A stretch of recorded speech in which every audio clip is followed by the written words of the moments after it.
Pinangunahan nina Dave Ildefonso at Encho Serrano ang Abra Solid North Weaver sa isang grind-out win para buksan ang kanilang kampanya sa MPBL Season 7. Nalampasan ng Abra Solid North ang huling rally ng Binyan Tatak Gel upang maneeg sa score na 69-60 noong Sabado sa pagbubukas ng MPBL Season 7 sa The Capital Arena, Ilagan, Isabela. Naglaho na parang bula ang malaking kalamangan ng Abra Solid North na umabot hanggang 17 points, 62-45, nang mag-init sina KG Canaleta at Michael Maestre para ibaba ang kalamangan sa 6, 73-67. Gayunpaman, sumandal ang Weavers sa kanilang bagong recruit, na sina Dave Ildefonso at Marwan Taiwan, na umiskor ng back-to-back basket upang pigilan ang pagbabalik ng Binyan. Si Encho Serrano ay nagtala ng 14 points, habang nakuha naman ni Ildefonso ang Best Player of the Game honors, sa kanyang 13 points, 8 rebounds, 2 assists at 1 steal.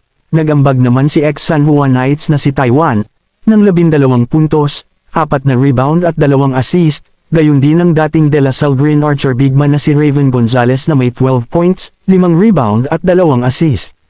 Sinamantala ng Weavers ang kanilang kalamangan sa height ng duminahin nila ang boards, 49-28, na nagbibigay sa Weavers na magkaroon ng mas maraming shot attempt, kung saan nagkaroon sila ng 12-2 second chance points.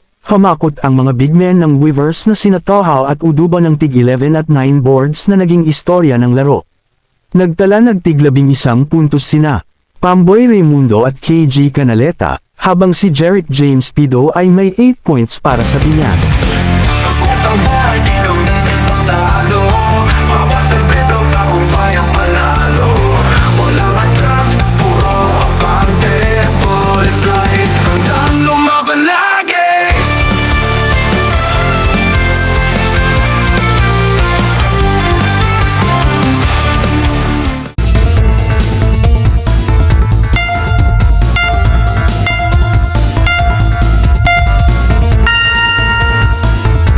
Mahilig ka ba sa mga basketball content?